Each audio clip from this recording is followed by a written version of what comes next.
as we go to the Chitas of today.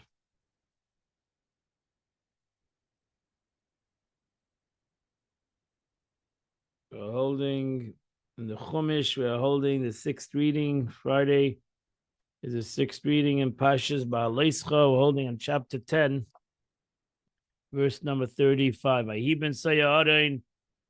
So it was when the Aron and the ark set out. Moshe Rabbeinu said, Kuma Hashem, stand up, God, v'yafutze vecha, and may your enemies be scattered. V'yanusum esanechem, and those who hate you flee from you. Rashi says he made a marks for it, this passage, before it and after it, as indicates in the proper place, as if to indicate that this is not a proper place. I mean, you cannot see right over here. You see this marks over here, these lines. So there was a mark before and after this. It's not in the Torah itself. So why is it written here? So this this verse really doesn't fit over here, but it was put here to make a break between one punishment and the next, as to state chapter 60 as brought on the Gemara. It's because it preceded them by a distance of 3 days. This ark, Moshe Rabbeinu said, stop, so to say, and wait for us and do not move any further. I found this in Medrash Tanchuma. Those enemies who assemble for battle. Those who pursue. Misanecha, who hates God? Those, Rashi says, Elu Seini Yisrael, these those who hate Israel, those who hate Jews, hate God. For anyone who hates Israel hates the one who spoke, and the world came into being. As it says, those who hate you have raised their hand. Who are they? Those who hate you. So the verse continues until him, those who plot deviously against your nation, the Jewish people. And when it came to rest, he said, Shuva Hashem Rivveis Alfi Yisrael, repose, O Lord, amongst the myriads of the thousands of Israel. She says, Shuva Hashem Menachem Taigen Loshem Regua Menachem renders the word Shuva as an expression of rest. It rests b'shuva v'nachas tivashein. It says in Isaiah, b'shuva, in rest and in tranquility you shall be saved. Rivvais Alfa Yisrael. What does that mean? The myriads of the Jewish people. So he says it comes to teach us. Magid, it comes to teach us. Shein hashchin Yisrael, the teacher's divine presence doesn't rest on Israel if the number fewer than 22,000. That is the minimum amount of Jews, but Hashem, we have much more. Verse chapter 11, verse number 1. But there were people who were complaining. Rabbeinu Hashem, which was evil in the eyes of God. Vayishma Hashem, and God heard Vayichar Apein, and his anger flared. Vativa bam eish, and the fire of the Lord came out. Hashem vatech b'ktei, and it consumed at the extremes of the camp. Now she says, when it says the people, it usually means the wicked. It's used in reference to the wicked, as it says, "What shall I do to this people?" And it says the evil people, so we usually see that when it says it means usually wicked people. But when it says virtue, it says ami, my people. Send forth my people, my people. Or what have I done to you? So whenever it says ami, it's usually the positive. When it says it's usually the negative. What does that mean? Now she says the term misoinanim denotes pretext. They were seeking it, they were looking to complain, to turn away from God, creating this trouble. Similarly, it says in regarding to Samson, and he sought it, He's looking for trouble. Hashem. The pretext that was evil in God's ears, for they intended that it should reach the ears of God. They said, woe is to us, how weary we have become in this journey, schlepping for 3 days. We have not rested from the fatigue of the walking. So here God wanted to bring them into Eretz Yisrael ASAP and not to procrastinate, but they were saying, this is too much. It wasn't when I meant it for their own good, that you should be able to enter the land immediately. But they complained.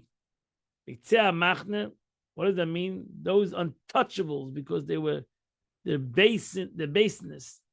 These are the mixed multitude. Shimon ben Menashe, the most distinguished, actually the opposite. So you have two rabbis who disagree. Rami Miktsei is the troublemakers, or was it actually the distinguished ones amongst the prominent ones? Yitzhak Amal Moshe, the people cried out to Moshe. Moshe cried out to God, prayed to God, but Tishka Eish, and the fire died. This came to compare to a mortal king who became angry with his son, and the son went to the father's close friend and said to him, go and ask forgiveness. Tishka Eish, it sank in the place of earth. But had it turned along one side of the camp, it would have gradually rode along the entire side, which would cause terrible destruction. So it just basically went into the earth. And they call that place Taveda Kisham Bara, because it comes from the word burning. Bam Eish Hashem, over there they were burnt by the fire of God. But that did not complete the issue. But the multitude among them began savutava, to have a strong craving. And then the rest of the Jewish people cried out. And they cried out to Moshe Rabbeinu, who's going to feed us meat? Where's the beef? Again, these are the gatherings. These were the mixed multitude who attached themselves to Israel. This was the group of people in general that Moshe Rabbeinu took into the Jewish nation, that made the Jewish people trouble all the journey in the desert. And the rest of the Jewish people were influenced by them. They did not have any meat. Does not say also the great mixed multitude went up with them with flock and cattle, so they had a lot of food. You might argue that they already eaten them, but when they were entered the land, it says that the children of Reuven and Gad had too much cattle. So again, they had meat. But when you're looking for trouble, you always find a reason, oh, maybe we won't have meat. Cattle will be gone. The Chayr Noas Hadaga, verse 5, we remember the fish, which we ate in the land of Egypt, for free. As like shuyim, the cucumbers, the watermelons, as achotzir, and the leeks, as abtzalim, and the onions, as shumim, and the garlic. Now she says, if you say that the Egyptians gave them fish free of charge, what do you mean? That free food? Doesn't that already say straw? They shall not be given to them. If they were not given their own straw to build for the Egypt, they gave them fish for free. Now, if straw was not given them free of charge, was fish given them free of charge? So what is the free of charge? It means chinam ben mitzvahs. They said, why are we obligated? This is like the Eibush just said, now, if you do Matera Mitzvah, I'll give you what you need. We remember in Egypt, we had all these things, and we didn't have obligations. As like Shoyim, Shimon said, I mean, how do you expect to have all these things in the desert? Some of them didn't have it. You're right, they didn't have cucumbers and watermelon and leeks. They didn't have it. It's the desert. But they had the man. Now, the man, we know, tasted like everything. Anything you wanted, it tasted like. So what was the problem? They could have had a mind that tastes like watermelon. But the thing is, Shimon said that the man changed into everything except these. Why? Because it's harmful for a nursing mother So we would tell a nursing mother, don't eat garlic or onions for the baby's sake. It'll give you a heartburn. This can be compared to a king who gave his son over to a teacher, sat down and ordered him and said to him, see that he does not eat any harmful food and does not drink any harmful drink. Because of this, the son complained about his father, saying, not because he loves me, because he doesn't want me to eat. And he's complaining, why can't we have this? Shuyim is cucumbers. Avtachayim is an old French butkis. Hachotze is leeks.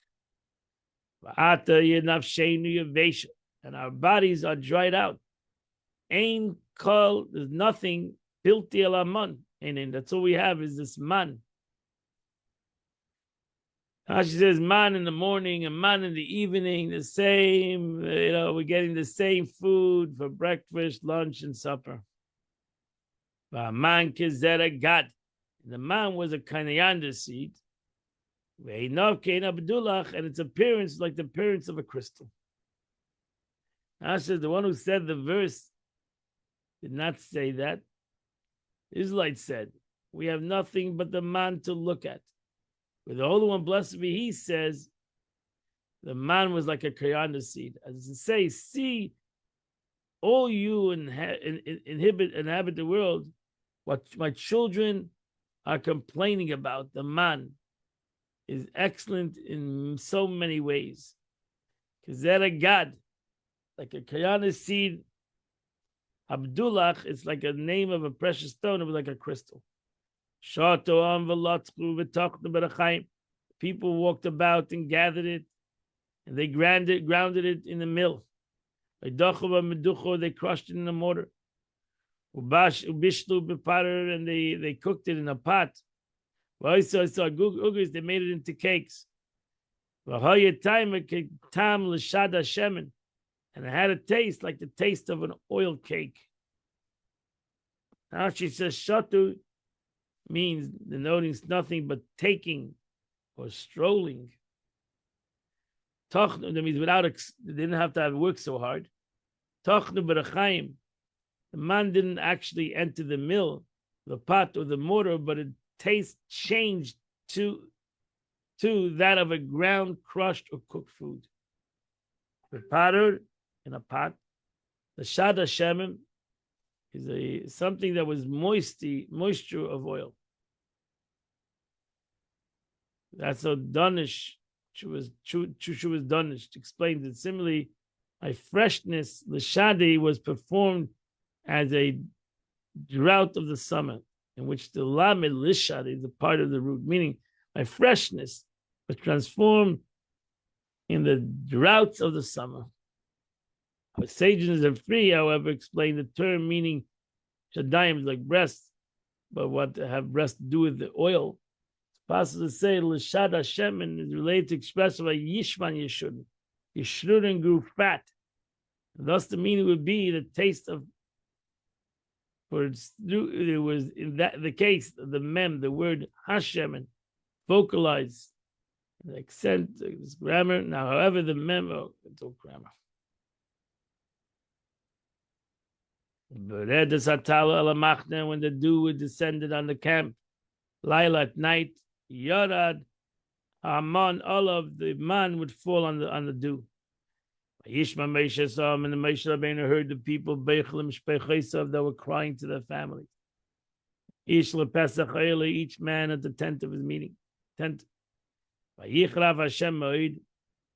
God got frustrated, got angry. And the eyes of Moshe considered it evil. Now she says families gathered in groups weeping, sort of publicized their grievousness. However, our sages that say the meaning is concerning family matters. That they became, because of intermarriage among the families members were forbidden. Because they were total law that certain family members weren't allowed to, like you can't marry your aunt, and you can't marry your sister, and you can't marry these your wife's sister. And the Jewish people were not happy with these laws. God, Moshe Rabbeinu says to the God, why have you treated your servant so badly? You didn't find favor in your eyes. You put this entire burden of this entire people upon me. Did I conceive this entire people? Did I give birth to them? A lie that you should tell me. You should carry them in your bosom. Like a nursing mother carries suckling child. Adam on this earth, I should to the land which you promised to their forefathers. This job is too big on me. Now she says, you say to me, carry them in your bosom. When did he tell him this? Go lead the people. As it says, he commanded them concerning the children of Israel. Even if they stone you or insult you. So this is what you commanded me to do. This is my obligation to deal with this. You tell me to carry them in my bosom, so to say. This phrase is connected to the clause, not as the nurse carries a suckling, which immediately precedes that phrase. Me'ayin basa. From where do I get meat? Losses l'chol amazeh. Give to this entire nation. Ki yifcho elai, that they're crying to me, to nu lanu basa. Give me meat when a chayla and ali. I cannot carry this entire people. Be covered with many, it's too hard. If this is what you want to treat me, again in a hurry, please kill me. If I find pleasing in your eyes. So I might not see my misfortune. So Moshe Rabbeinu says Moshe Rabbeinu's stand became weak like a woman when God became too emotional, became too sensitive, too much sensitivity over here. When God showed him the punishment that he's going to bring upon them because of this, he said to him, listen, I can't, I'm too sensitive. I'm too sensitive. Scripture should have written their misfortune or your misfortune.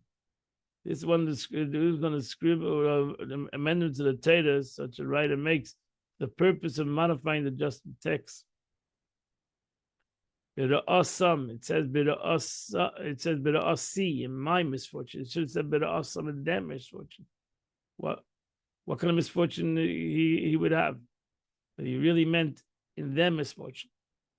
God said to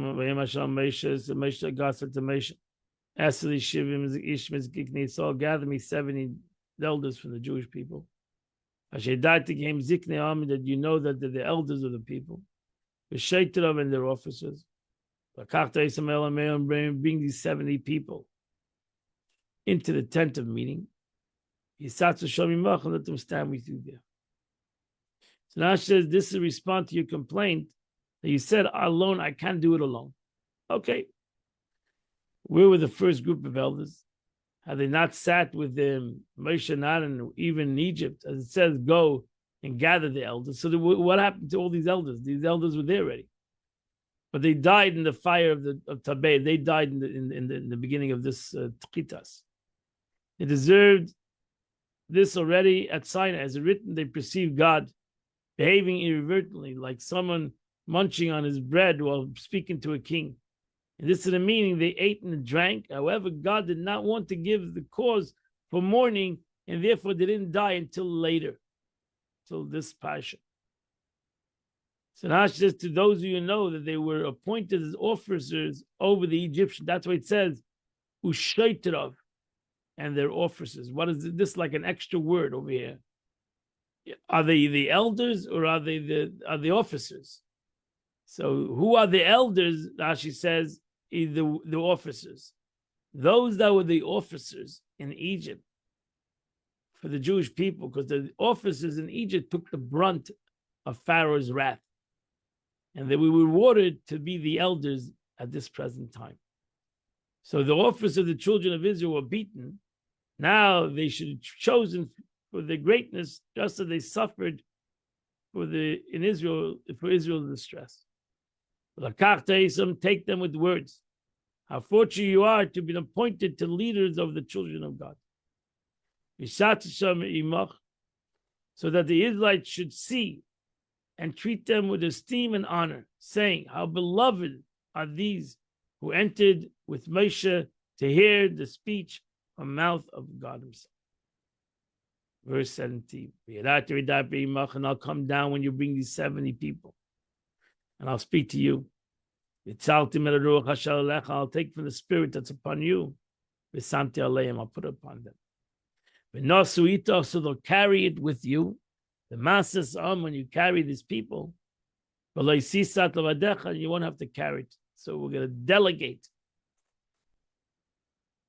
She says, these one of the 10 descents of the Shekhinah recorded in the Torah of Vayered Hashem.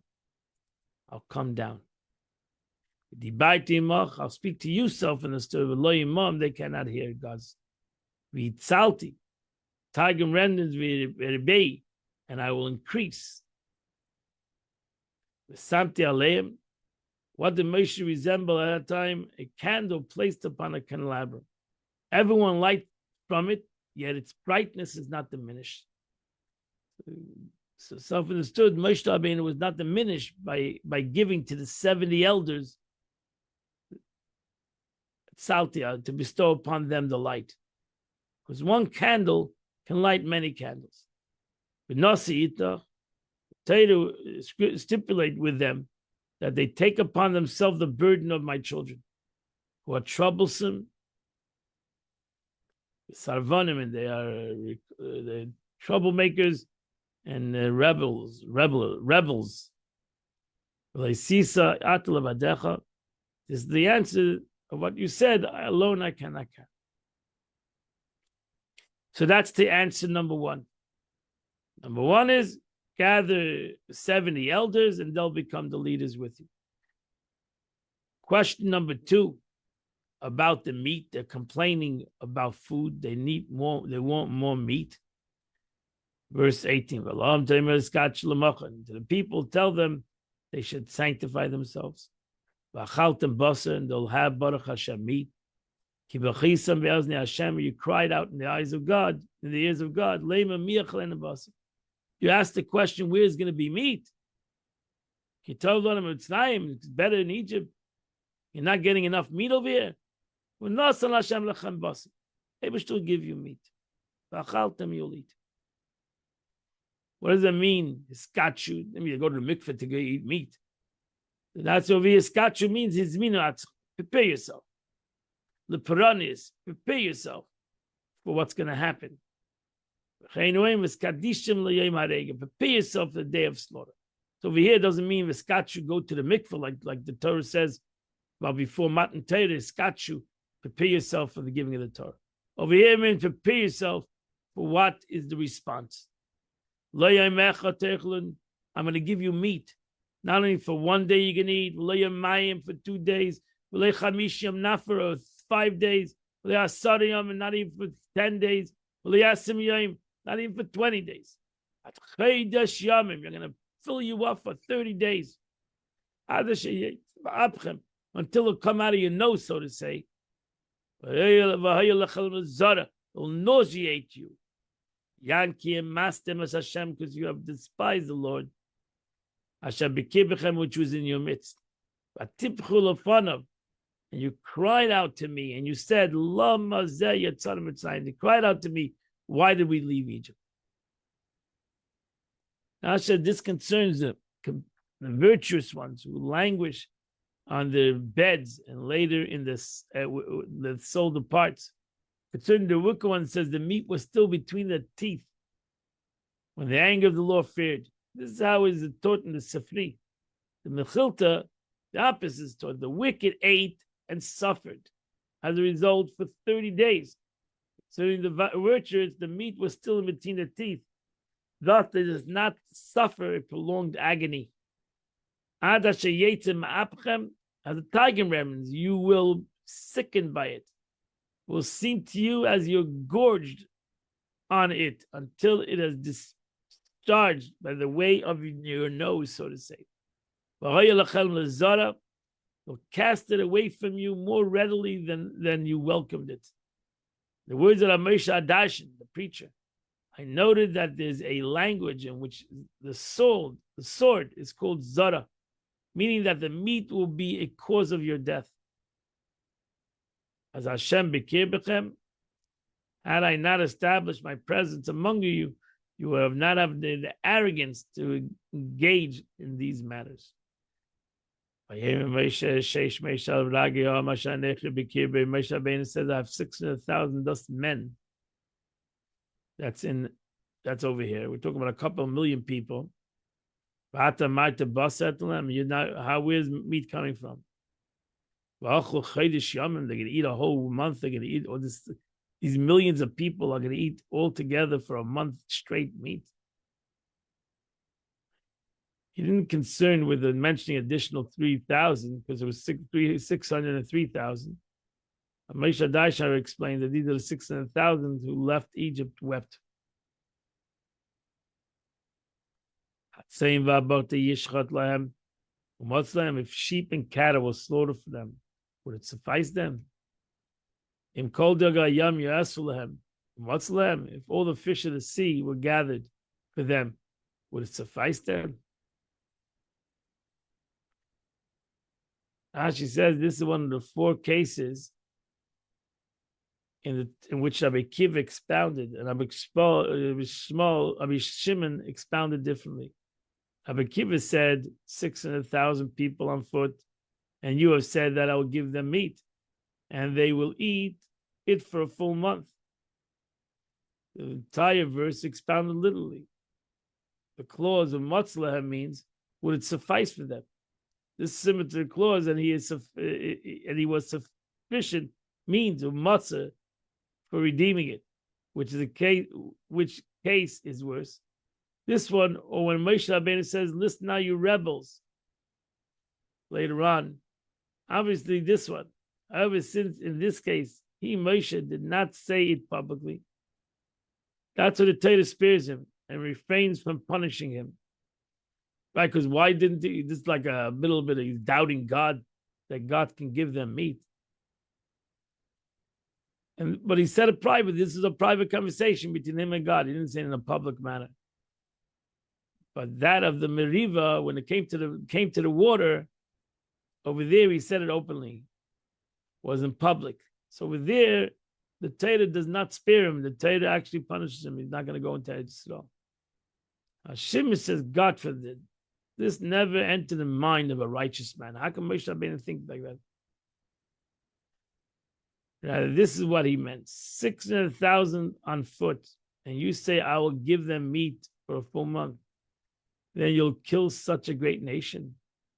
Will sheep and cattle be slaughtered for them so that they should then be killed, and the meal will satisfy for them forever? It will be their last meal. Is this a credit to you? You tell a donkey to eat this measure of barley, and then you will cut off his head. So why are you doing this? That was Moshe Rabbeinu was crying out to God. He says, "You're going to punish 600,000 people. You're going to stuff them until they die." With the fact that God's power appears limited to them, please you. Let them and 100 of them perish, as long as my power is not limited. So God answers him. Sorry. God answers him. If I don't give them, they will say that my power is limited. With the fact that God's power appears limited to them, please you. Let them and 100 of them perish, as long as my power is not limited before them for even one moment. That's what the Eibush answers. Vayem Hashem el Moshe, and God says to Moshe, Hayad Hashem tikza. Is my power limited? Atatira, you're going to see if my words will come true, if not. Rashi says, Rabbi Gamliel, the son of Yehuda, the prince said, Moshe Rabbeinu said, it's impossible to settle their argument. Since they seek only a pretext, can't satisfy them. And in the end, they'll find fault with you. If you give them beef, they'll say, we asked for mutton. If you give them mutton, they'll say, we asked for beef. We asked for vision, for fowl. We asked for fish, for locusts. God had replied, if so, they will claim that my power was limited. He said to Moshe, I'll go and appease them. He said to him, now you'll see if my word comes true for you, that they will not listen to you. Moshe went to appease them. He said to them, is there a limit to God's power? Behold, he struck the rock and water flowed. Surely he can provide bread. They said to him, this is an attempt to compromise. He has no power to fulfill our wishes. This is the meaning Moshe went out to the people.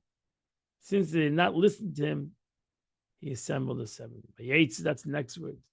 Moshe Rabbeinu went to try to appease the people. Dibra Hashem, and therefore he gathered the 70 elders, and he stood them around the tent. And the Abish came down in a cloud. And he spoke to Moshe Rabbeinu, and he increased some of the spirit, which is upon him.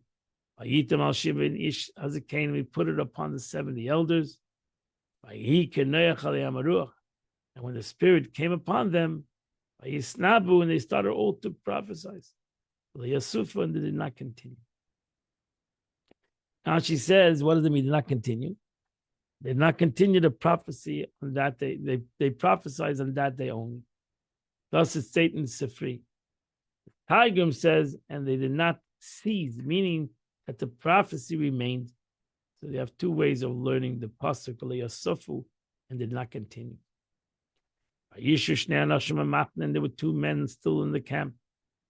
Shema Echad Eldad, one man was Eldad, Shema Sheni Medad. The second one was Medad, part of the 70 elders. And the spirit came upon them. And they were among the written. They did not go out of the tent. And they prophesied. They continued to prophesy. She says, from those who were chosen, they said, we are unworthy of this greatness. Among those chosen from the Sanhedrin, all of them were written down, mentioned specifically by name, but the number was chosen by lot, because the number of elders for the 12 tribes came to 6 for each tribe, except for 2 tribes who would receive only 5. Moshe Rabbeinu said, no tribe will listen to me to deduct 1 elder from its tribe. What did he do? Took 72 slips, and he wrote on them 70, and he wrote on 70 of them the word elder, Zake. And 2 of them he left blank. He then chose 6 men from each tribe, totally 72. He said to them, draw your slip from the urn. Whoever picked one scribed elder was already sanctified. Whoever picked a blank one, he said the God doesn't want you. So that's how he got the number 70, and it was done in a fair way. And the lad ran. Vayagid leMoshe, and he came to Moshe, and he said, Vayeme Eldad uMedad. Eldad and Medad misnabim mamachne, are prophesying in the camp. Vayara Tanat is arguing exactly who it is. Some say it's Moshe Rabbeinu. Moshe Rabbeinu's son, Gershon, ran and told him, Vayan Yeshua ben Nun Mesharas Moshe. So Yeshua ben Nun, who was Moshe Rabbeinu's right-hand guide and servant, said to him, with Bechura from his youth, Vayema Adoni Moshe Kolam. So he said to Moshe Rabbeinu, these 2 guys are prophesying. Let's call him, let's destroy them.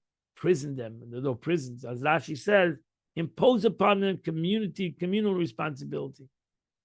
You want to destroy a person. You want to diminish a person. Let him become a leader. Let him become give him community responsibilities. The community will take good care of him. So we'll finish him. The community will finish him as prophets by themselves. Not interpretation. Imprison them, where they were prophets. What was bothering Yeshua? Because they were prophesizing that Moshe would die. That's why Yeshua got involved. The prophecy was that Moshe was not going to take them into Eretz Yisrael, because at that time it was before the Meraglim. So they prophesied that Moshe Rabbeinu is not going into Eretz Yisrael, and Yeshua is going to Eretz Yisrael. When Yeshua heard that prophecy, he self-understood he was not happy with that prophecy. So he turned to Moshe Rabbeinu and said, "We got to shut them up. We got to quiet them, silence them. So we're going to give whatever, either throw them or put them in prison, because it's against the Moshe Rabbeinu was the Melech, he was the Navi, he was the Melech. So he's a king. So the Moshe Rabbeinu would die, and Yeshua would take them into the land." Verse number 9, Moshe, so Moshe Rabbeinu said, "Hamakanat Ali, are you zealous for me? You're trying to stick up for my honor. Meet and kolam Hashem Nevi'im. Only all the Lord's people will be prophets. I have no problem. Ki yitna Hashem yisrucha aleim. The Lord will bestow spirit upon them. So it's fine with me, whatever they say. You're zealous for me. You're being zealous for what I should be zealous. For my sake, the word leave is bishvili, for my sake. The term kina is used to name a person who takes the matter to heart, whether to avenge or to help. Moshe Rabbeinu says that I'm not here. No competition, and whatever the Eibishter wants, that's the prophecies. All Zayin Hazoi, if they're prophets, let them prophesize. Everybody can be prophets. I don't need to be the leader. That ends the Chumash for today. We now go to the Tanya of the day. We are holding the 5th chapter of Shara Yichud V'Emunah, the portal of unity and faith. The Alter Rebbe ended yesterday that thanks to God's attribute of Gevura, which is the concept of might, Hagodel Hagibur, might, and its capacity for tzimtzum. God contracted himself within himself. As the Alter Rebbe explains in the foregoing chapter, creating beings live in the illusion that they possess an independent and tangible existence. And that is God's will. That within himself, he contracted himself. So as God is here, in a revealed way, is hidden at the same moment. That's the paradox. Which the Eibishter did that because he loved humanity and he wanted free choice and he wanted a person should feel his own existence. And a person should feel his own existence in a way that he should feel that he's in an independent thing. They're unaware, and that's why they're unaware. If they were aware, they wouldn't feel independent. And the unaware of the divine force continuously found within them. So being this insensitive to the force that animates them, they were able to think of themselves as existing independently from their source. They failed to perceive that is the truth. They are but the diffusion of the ray of their source, like the diffusion of the ray of the sun's ray, as they are found within the sun.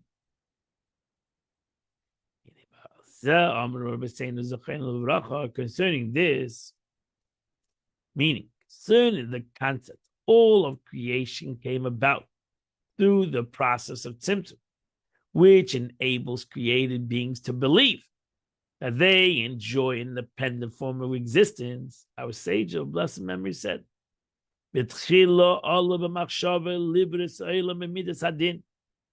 Originally, it arose in God's thought to create the world through the attribute of stern judgment, to the attribute of tzimtzum and gevura. That's it. He saw, however, that in this manner, the world would not endure. So therefore, he associated the attribute of mercy in creation. So that's why you have three things in creation: Chesed, Gevura, and Tiferes. Hakel, Hagodel, Hagibar, Hanoira. That's the awesomeness of God, mercy. First kind, this is incomprehensible. God desired to act in goodness, to treat his created creatures benevolently. Why then did he first plan to create the world through the attribute of strict justice? According to what we have explained above, this is entirely understandable. In order for the created being to believe that they possess an independent existence, there must be a process of tzimtzum, which is gevura, which is an expression that stern acts through the gevura, strength. Without it, all creation would be completely nullified, without existence. That's why Bereshis bara elikim. God, however, desired that created beings maintain that they possess an independent existence in order for them to be able to serve him and ultimately be rewarded for their service. Thus, it's specifically Gevura and Tzimtzum that enables them to realize the ultimate purpose in creation, for them to realize that through their service, they'll come to realize that God is the ultimate creator. The original plan for creation, therefore, was that it should be dominated by the attribute of justice. When, however, God saw, if he created the world in this manner, it would not endure, because people would never change. Their gevura, the tzimtzum, their physicality would be so strong, and their independence would be so strong that they would never find that they were dependent. He tempered with the attribute of mercy. Why indeed would the world not be able to endure otherwise? Because if creation had come about under such auspices alone, the life force of holiness would be utterly hidden. That's it. It would never be revealed. If God was going to wait for people, we saw from the first day of creation that Adam and Eve already sinned on the first day of creation. God, therefore, and that's it. That would be the end of the whole situation. Because it was based on justice, based on Gevura. God, therefore, involved the attribute of mercy in creation of the world, so that a wholeness and godliness could be revealed within it. So that's why the Eibush said that even though the man is not perfect, and even though that there is a concept of justice, that's why, again, we ask the Eibush on Rosh Hashanah to move from the seat of justice to the seat of mercy.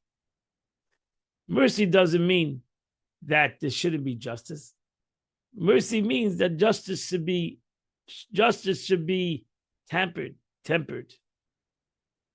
That's the concept of Tokas HaGvuris. That's Rachamim, the sweetness of Gevura. That's how we say, if God should, that's what you say in Rosh Hashanah, you say it especially in Kippur, that if God is to judge us, he should judge us b'chesed u'barach. He should judge us in kindness. Lo yalde yisurim v'chaloyim royim. Not through justice, with justice. He did something bad, you did something bad. And that's it. You're cut off from God, you're cut off from God.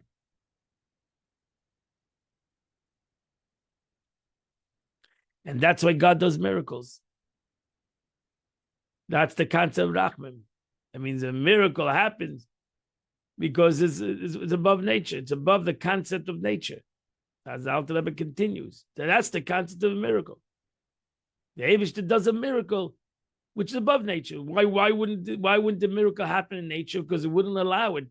Justice would not allow a miracle to happen. The Eibush does mercy, and that's why a miracle happens. That is Galas Elikus, Adei Tzadikim.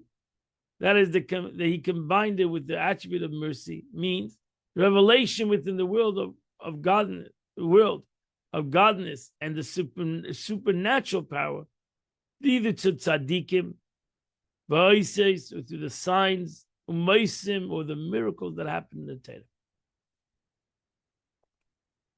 So we stated in the previous chapter that both the expansive and creative attribute of Chesed and the concealed, the constrictive attribute of Gevurah transcends the grasp of created beings.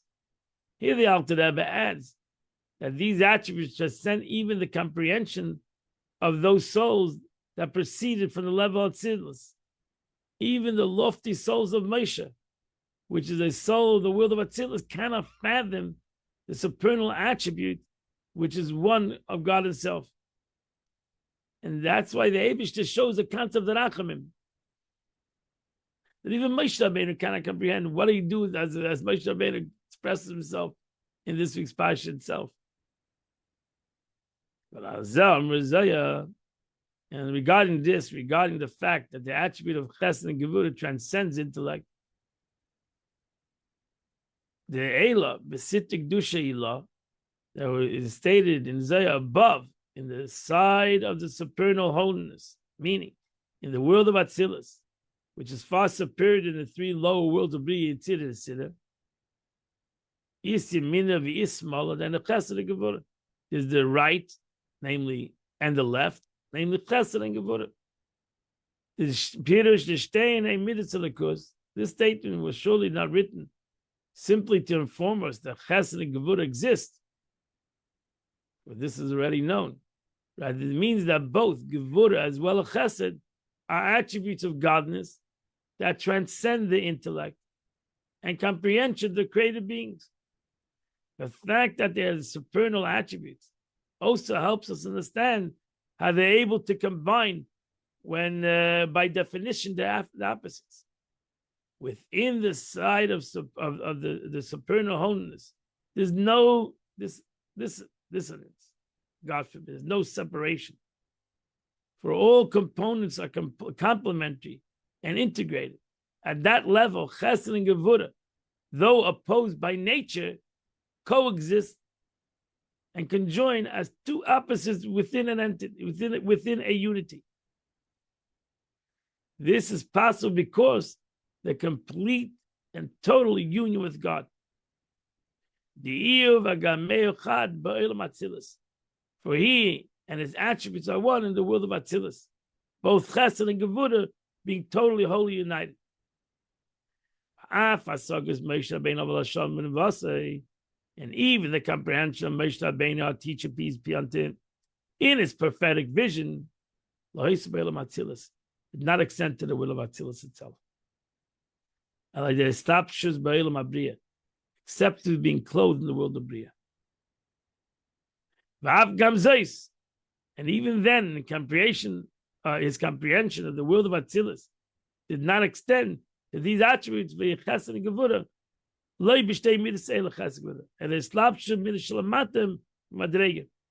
He only understood Chesed and Gevurah of Atzilus as they came into the next level of Hoid, Netzach Hoid in Yesod. But only insofar as they had previously closed in the attributes which are lower level than themselves, the attribute of Netzach, victory, Hoid, splendor, and Yesod, foundation. The attribute of Netzach being merely an offshoot of Chesed, Hoid, an offshoot of Gevurah, so that through them, Chesed and Gevurah to locate down into Yesod, which in turn transmits its influence to the lower levels. As brought down the Zayah, the portal of Nevuah, certain level of Moshe Rabbeinu's prophecy. That Moshe Rabbeinu understood Chesed of Atzilus. We only understood Chesed of Atzilus the way it came down into the level of Hoid of Bria. He understood Gevura de Atzilus, the way it came down into the level. I'm sorry, he understood Chesed Atzilus, the way it came down into the victory of the world of Bria, because he couldn't understand Chesed itself. So that's why it was hard for Moshe Rabbeinu even to understand the ways of God. And that's why he struggled, as we just learned in the Pasha. So Moshe Rabbeinu had unbelievable prophecy, still did not understand the ways of HaKadosh Baruch, the ways of Chesed and Gevura and Teferet. He just pushed it and comprehended. It's only the Tzadikim in Gan Eden are granted the reward. Was Sagas Pasachais Eranishim Mishtei Elos Begvur in Tzadikim in Gan Eden, especially Moshe Rabbeinu, which is the highest level of Gan Eden. Over there, when he's in the Shama B'lei Guf, over there he can have maybe a comprehension of the Midas of Chesed of Atzilus. Who Mazen, and that's why in Kabbalah, this comprehension of spreading forth life force, and light, which issues from these two attributes, is the food. It's called the food of the tzaddikim. It's their food in Olam Abriya, right? Because we learned that the Modra tzaddikim, the place of tzaddikim Gan Eden Alien, which is in the world of Briya, which is the world of comprehension. What is the meaning? The meaning is that when a tzaddik reaches the world of Briya, in Gan Eden, he has the capability to understand the world of Atzilus in comprehension. So then he realizes the concept of Chesed, of the Eibishter in Gan Eden. That's his muzzin, that's it. But that is those tzaddikim in this world engaged in the study of Torah for its own sake, not for personal gain, but totally for the sake of heaven. Because of the fusion of these two attributes, the Chesed of the world of Atzilus and Gevura of the world of Atzilus,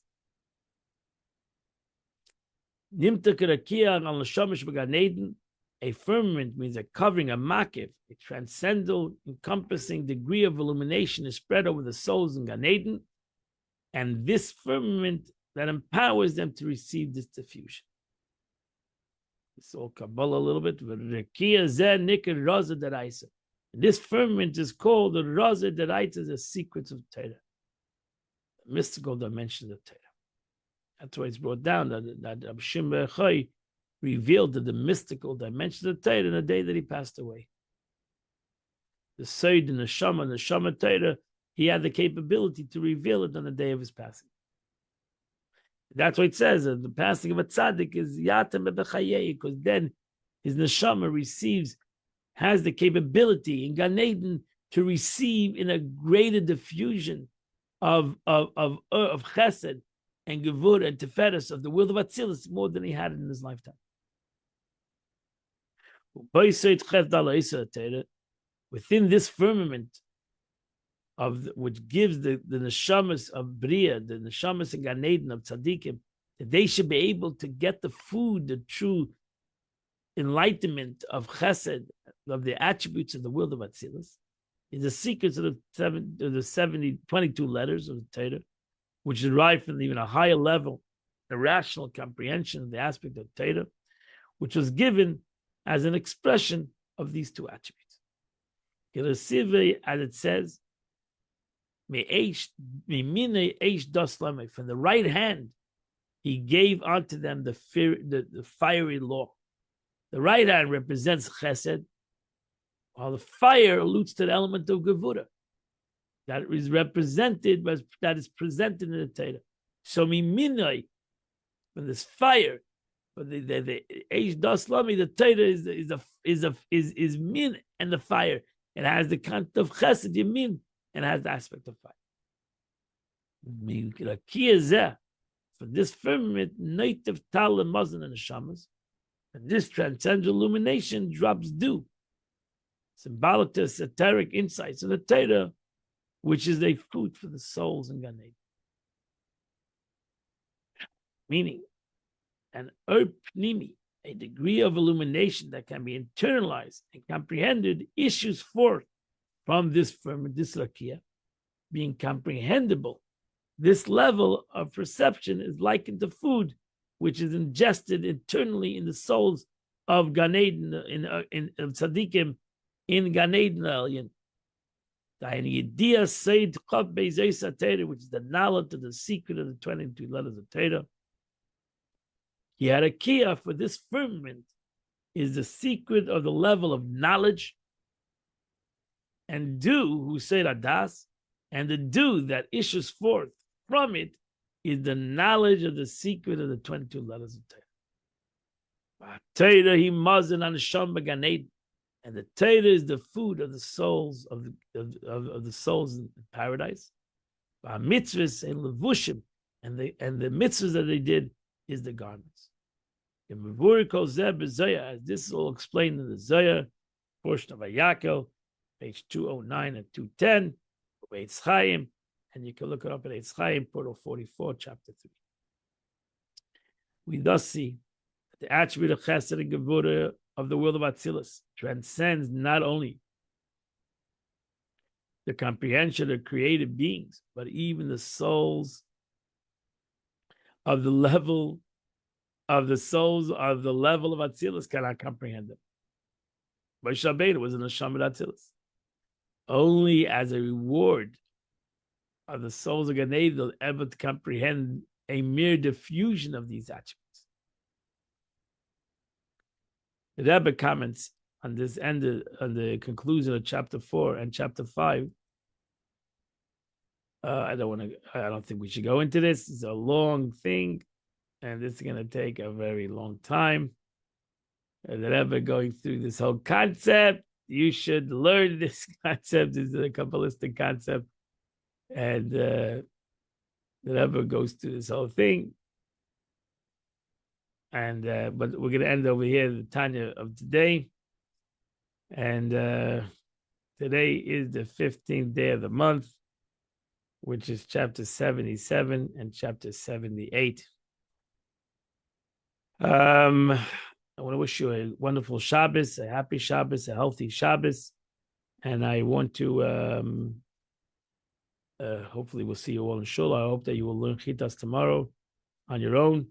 And in Mitzvah, we'll meet each other on Sunday morning. And we'll continue. Parsha Shlach, we go into the story of the Meraglim. And the story of the history of the Jewish nation in the desert. I wish you all a wonderful Shabbos. Have a happy Shabbos. And I'll see you in Beit Shammai on Sunday at 8 a.m.